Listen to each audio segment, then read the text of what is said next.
Hey guys, welcome back to my channel. So today I'm going to be starting up a new series.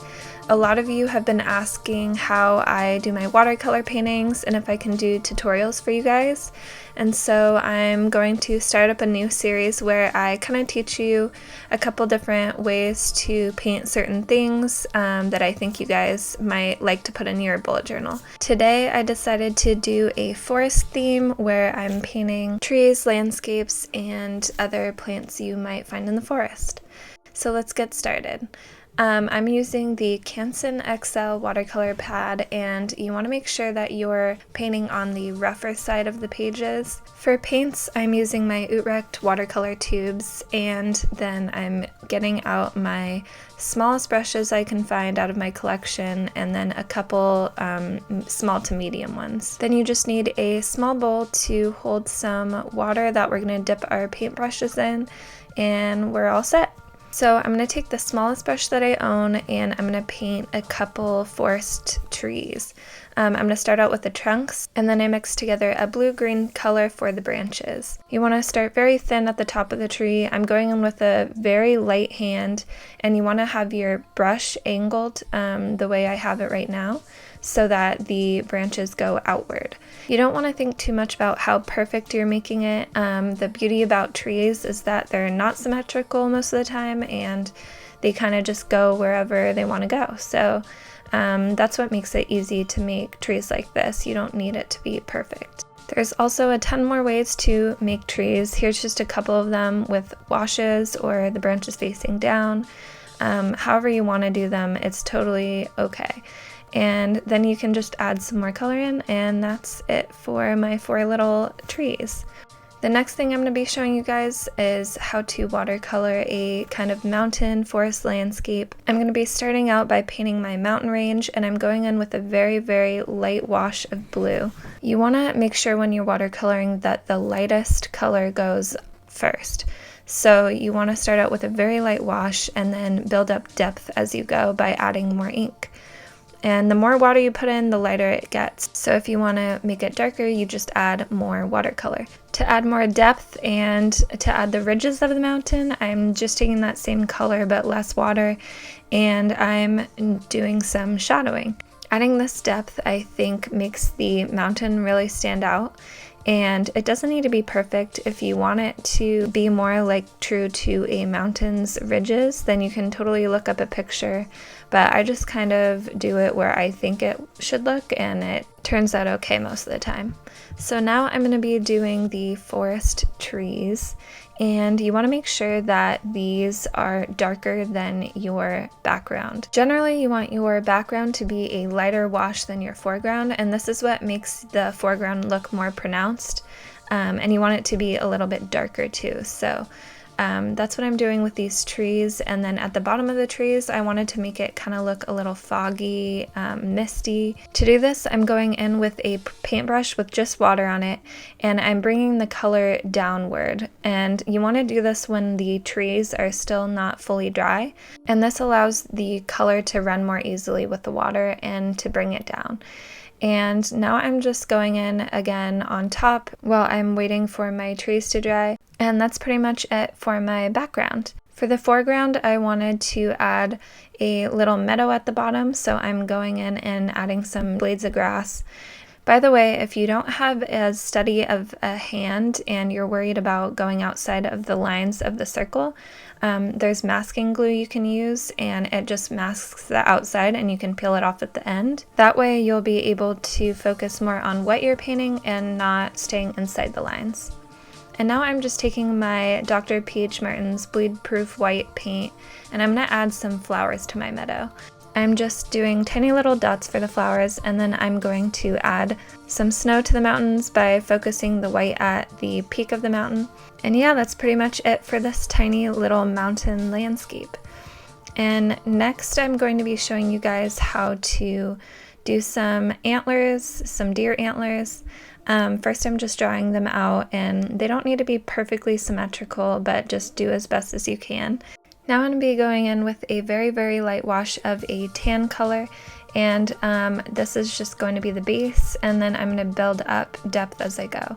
So now I'm just going in with a little bit more color and then more color, until I kind of make the ridges of these antlers. You kind of want to focus the color around the outside, and then you want to go in with some water to make it wash in with the other colors so it's not harsh lines. It may seem like a lot of layers just for some antlers, but that's what brings out the depth of them and makes it more real looking. And I'm going to go back in with some white later after this dries, so I'm just going to move on to the next thing and come back to that. Now I'm going to go in with a greenish brown yellow color, and I'm going to make a tiny little fern. And I'm using this feathering technique for the leaves, and I think it looks pretty cool. And for each leaf, I'm going to kind of try to change up the color, and that's what is going to make it look a little bit more interesting. Notice how my first leaf was a little bit more blue, and then I go to more like green. I'm just adding small hints of another color, like a purple or a yellow, and that's kind of what makes it different throughout the painting, but it's still one kind of cohesive color. And that's the finish of this little tiny fern. So this next painting I'm going to be showing you guys how to do is a rolling hills kind of forest painting, and it's going to be very similar to my last month's bullet journal spread. Some of you asked for a tutorial, so now I'm going to do that for you guys. So I'm focusing most of the color to the top of the forest, and I'm bringing the color down with just a brush with just water on it, just like before.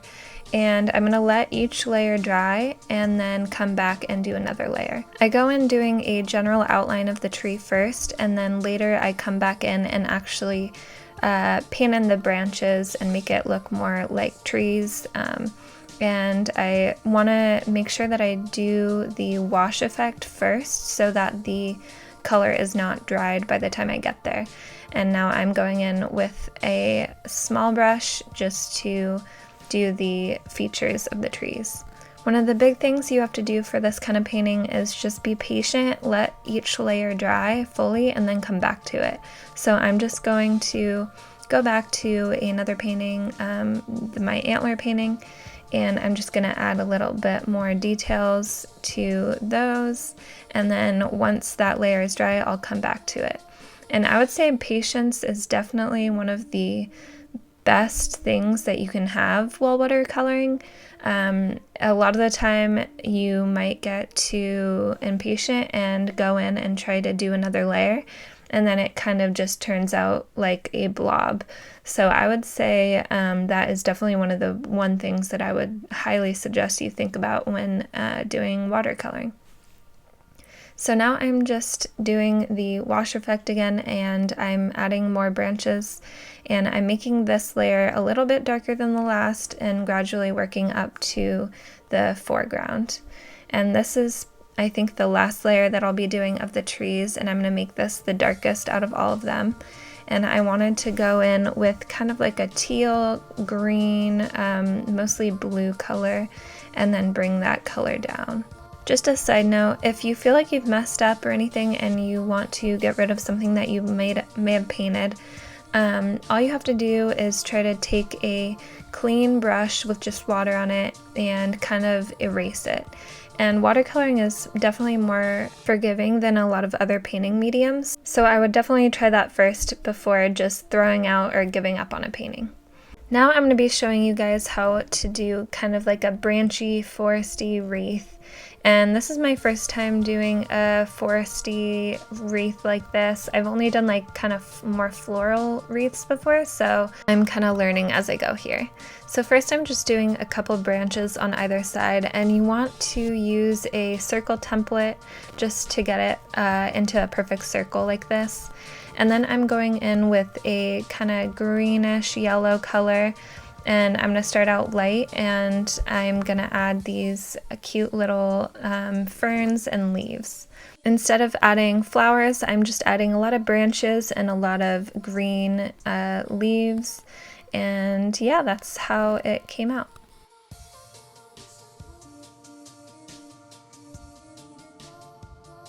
Another cute plant that you can find in the forest are little mushrooms, so I wanted to do just kind of like a little mushroom duo, And by the way, when I'm erasing the pencil, I'm doing it so that I don't have to erase it over the watercolor later.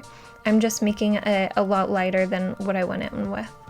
And I'm just going in with a solid kind of tan color for the base of the whole mushroom, and then I'm adding in the shadowing after. And you want to focus the shadowing to the edges and then bring it out with the water just like before. And yeah, I'm just making it a little darker each time I go in. For the tops of the mushrooms, I wanted to use kind of like a rusty orangey red color. And then underneath the cap of the mushroom, I am just adding a little bit of like lines where the ridges would be. And I'm going in again once it dries with more of those, just more pronounced. And then I'm going to take my bleed proof white again, and I'm going to add some little dots to the mushrooms just to make it kind of cute, and some highlights to the stems. And that's how I painted these cute mushrooms. Now I'm going to go into the blank spaces and just add a couple of more plants. This one's going to be a little branchy, and I'm going to add little dots for flowers on the ends. And now down here I'm going to do another little fern, and this one's going to be a little different. I'm going to do it a little bit more branchy, and then I just add lines to each branch that comes off of it. And I'm going in with this kind of brown orange color, and I'm just kind of making it more yellow or more orange depending on the branch that I do. And this is the last painting I'm going to do for you guys. I am doing kind of like a little camping tiny little scene. I love drawing these little scenes because they're so simple and they're super cute.